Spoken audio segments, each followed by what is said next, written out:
Hello, and welcome back to a very special episode of Bites of History. Let me try to text here. Okay, hold on. Have you ever wondered how it made it to your table? Have you ever wondered how it made it to your shelf? If you love food, then this is the show for you. Bites of History with Irene. Hello. I feel like I sound upset. Hello. Oh, that one's okay. Hello, and welcome back to this week's episode of Bites of History with Irene Walton. Hello, guys. Thank you so much for joining into our sexy little episode today. I am sure you guys saw the thumbnail, saw that I maybe looked a little cuckoo bananas. I feel like that is a lot. If you're watching the video, you see what I'm talking about. And if you were just listening on Apple Podcasts, Spotify, Google Play, wherever you get your podcasts, I'm in a sexy little outfit to talk about some sexy little foods today. And I thought it would be fun. We are so close to Valentine's Day. I'm really manifesting having something to do on Valentine's Day. And I figured, what a better way than to talk about the history of aphrodisiacs. I have heard a lot of rumblings about whether or not aphrodisiacs are real, whether or not there's actual science behind it. And I figured, what a better way to talk about sexy food and to talk about the history of it than to kind of get in the vibe of it too, you know? Let's start at the beginning and we'll end at the end. And you guys know that we love to start with thanking our sources. Thank you so much to health.clevelandclinic.org, lenahealth.org, dictionary.com, psych.co. And oh my gosh, thank you so much to a wonderful, lovely patron, Sam, for sponsoring this episode. She bought my little work coffee. If you guys don't know, I always go to a little coffee shop and write these episodes. So thank you so much for the Venmo donation. We really appreciate it. And thank you so much to all of my patrons. You guys are so wonderful and supportive, and just the messages I get in Patreon are just some of the sweetest things I've literally ever heard in my entire life. So thank you for doing that, and thank you for being there. If you guys would like to join the Patreon, you can join for just $2 a month, and we do a bunch of stuff on there. We do monthly affirmations. We can do cooking classes in different tiers. We do live streams all the time. It's a great time. So thank you to all of my current patrons, and thank you to any future patrons. I'm going to be so excited to have you, and I'm so happy to have all the ones that I do. So this is going to be a little more of an adult episode. There's not going to be anything too graphic, but just if you normally listen with like a 5-year-old, you might not want them being like, what's genitalia, So, or you do, maybe you're super progressive and I love that. But just that quick little warning right up top. Oh my God, this is not a comfortable situation. Oh well. So the history of aphrodisiacs goes back very far, like ancient times far. But in case you don't know what an aphrodisiac is, if you've never heard of it, let me just give you the dictionary definition. An aphrodisiac is a drug, food, etc. that excites sexual desire. Now, you may have heard of some, like in the, TV, movie, media zeitgeist of aphrodisiacs, like oysters or dark chocolate or champagne.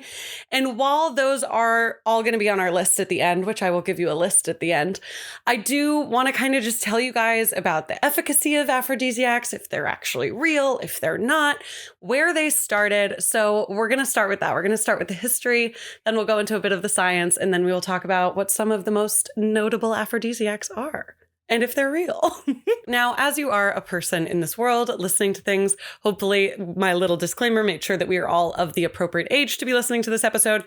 But I know that, at least in my experience, a lot of the times the world can be highly motivated by sex and sexual desire. And it didn't come as any surprise to me when I was doing my research that up until modern vaccines, aphrodisiacs were the most traded item in the entire world. They were the most widely bartered and shipped and whatever medical item for a very, very long time. Now, while the word aphrodisiac has its roots connecting to the Greek goddess Aphrodite, who was the goddess of sexual love and attraction, we see aphrodisiacs popping up. Don't read too much into that verbiage. All around the world in ancient civilizations, in ancient Greece and Rome for sure, but also in ancient China and ancient Egypt and ancient India. These were a ubiquitous item that were coming around independently of finding them through another culture. So like, it's sort of like how a lot of different cultures have stories about the stars and stories about a god, because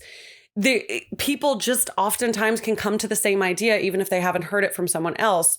So this was another thing that they were like, okay, aphrodisiacs. Hey, a lot of people were interested in increasing their sexual desire, sexual pleasure, all things that nature. As we mentioned before, oftentimes that is what has made our world go round.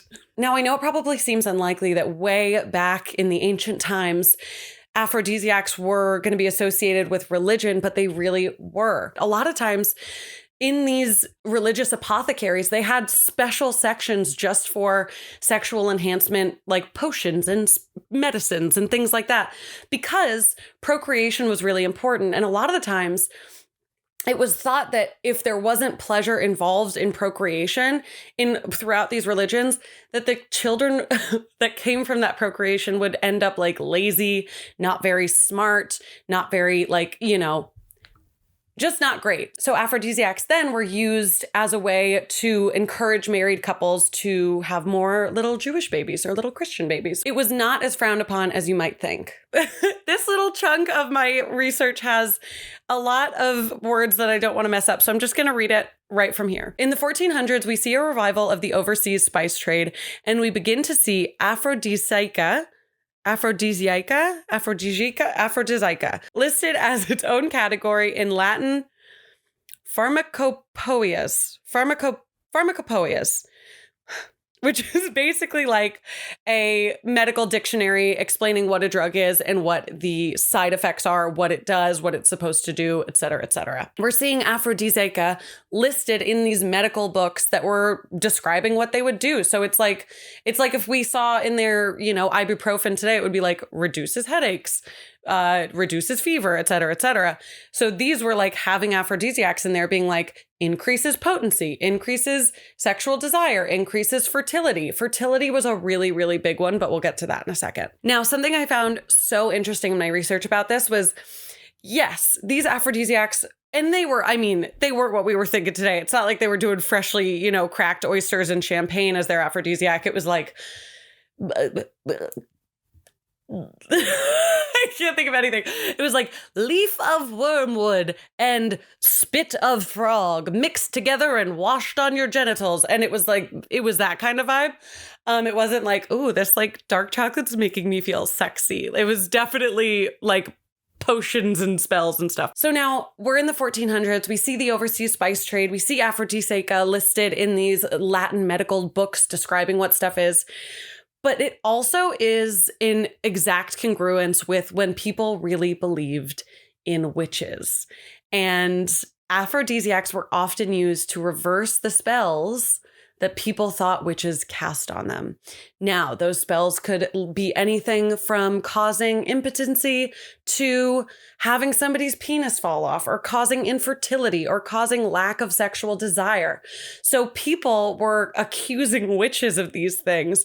Sometimes the spell would be like, oh my God, the witch made me sleep with another woman that wasn't my wife. It sounds like a witch has cast a couple spells on some men that I've met, if you know what I mean.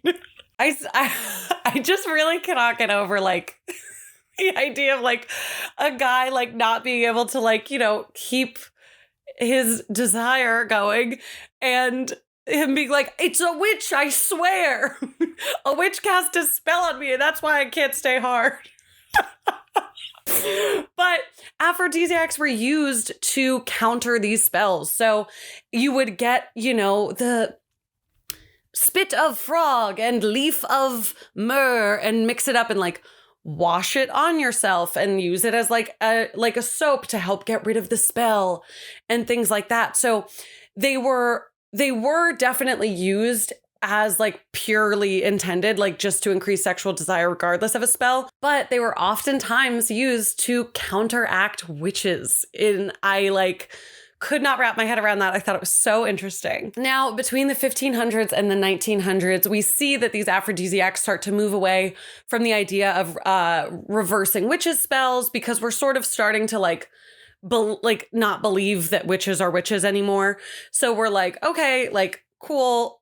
Now they're really just being used for sexual desire. It's definitely used to increase libido, increase fertility, things like that. So by the 1900s, we're really pretty much only using it for its intended purpose, not to do any spell reversal. However, right at the tail end of this chunk of time, the 1500s to the 1900s, somewhere in the mid 1800s, we see a little bit of medical expertise kind of shine a light onto these aphrodisiacs and onto if they were legitimate or not. With the study starting in the mid 1800s and going on until now, we have actually found out that there is not that much like actual science or medicine or anything behind aphrodisiacs. It's pretty much just the placebo effect, which if you don't know what the placebo effect is, it's just the idea that it's like, oh, okay, somebody who I trust or something that I read told me that if I eat an oyster, I'll be turned on. Your brain's going to do this thing where it's like, well, I just ate the oyster. Maybe I am feeling a little turned on. Maybe this is right. And that's the placebo effect. So it's your brain making you think that something is working the way it was told to you that it would work. And the placebo effect has been proven to be really, really like real. I can't think of a more like cool word for it, but it has been proven to like have really strong effects on people. So yeah, like maybe since you heard that oysters and dark chocolate and champagne can lead to like a really sexy night, maybe you're going to have oysters, chocolate, and champagne and have a really sexy night. And then that's going to continue on and snowball into being like, wow, it worked last time. Like that aphrodisiac really did work. And so who's to say that that means it doesn't work? Because it's clearly doing it, you know? I'm going to read this off of my phone as well.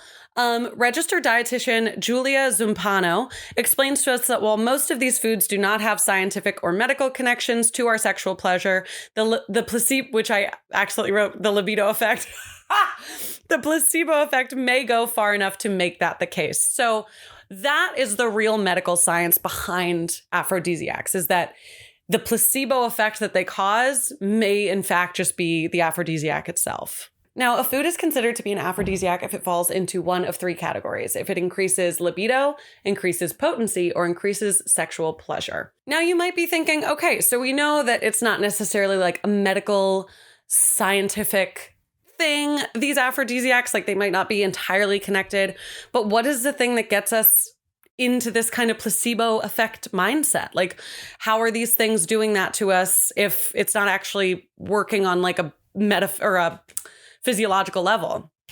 And there's a couple reasons. So sometimes the aphrodisiac placebo effect happens because it's like suggestively shaped foods that remind us of a certain body part or a certain act that can be done on a certain body part. Is this video going to get flagged? Who knows? Like oysters, the way you eat an oyster can be very suggestive. Or if you're eating like a root vegetable or a popsicle, like things like that, like phallic items, things of that nature can get us thinking about sexual acts and sexual things. So our minds are already like, oh, he's eating that oyster. Wow. He seems to be enjoying that oyster. And so you're like, oh my God. So then you're thinking about it and your brain is sending signals to your body, and those signals are very much real. So that's one of the ways. Then there can be actual like sexual organ foods that we eat. So like caviar is like fish eggs, and eggs are a very suggestive part of like this sexual experience, where it's like when somebody, you know, has ovaries, there's eggs in there that causes like your ovulation and you know. And then in some parts of the world they eat like bull testicle as a way to like enhance virality, and it's like man and so like that's obviously a sexual organ, so that's part of it. And then there are certain aphrodisiacs that do really send signals to your body, like chili peppers are a big one, because they kind of get you like hot and bothered and like tingly, and your lips get all enlarged and you're kind of sweating. And so it's like there are so many different things and effects that these foods can have on us in a way that while they don't necessarily hold some special thing that's going to affect our bodies on a physical level, the ideas that they give us do, or the feelings that they give us do. And I think that that's really cool and really special and very fun and sexy in its own way. Now, to name some of the main aphrodisiacs that are out there, like we mentioned before, oysters are definitely one of them. Champagne is definitely one of them. Dark chocolate is one of them. Makes you feel like, oh, this is luxurious and this is nice and whatever. Some others are arugula, olive oil, figs. I'm sure you could imagine why. Which, in case you didn't remember, figs are dead wasps. What a fun, sexy part of this episode. Garlic is considered to be an aphrodisiac. Cinnamon, basil, truffles, pumpkin, champagne, pine nuts. I'll tell you what, if I'm somewhere with champagne, truffles, and oysters, that's enough of an aphrodisiac for me if I'm not paying the bill. But really, I just wanted to do this episode because I thought it was like so fun and sexy and just like the perfect time to do it.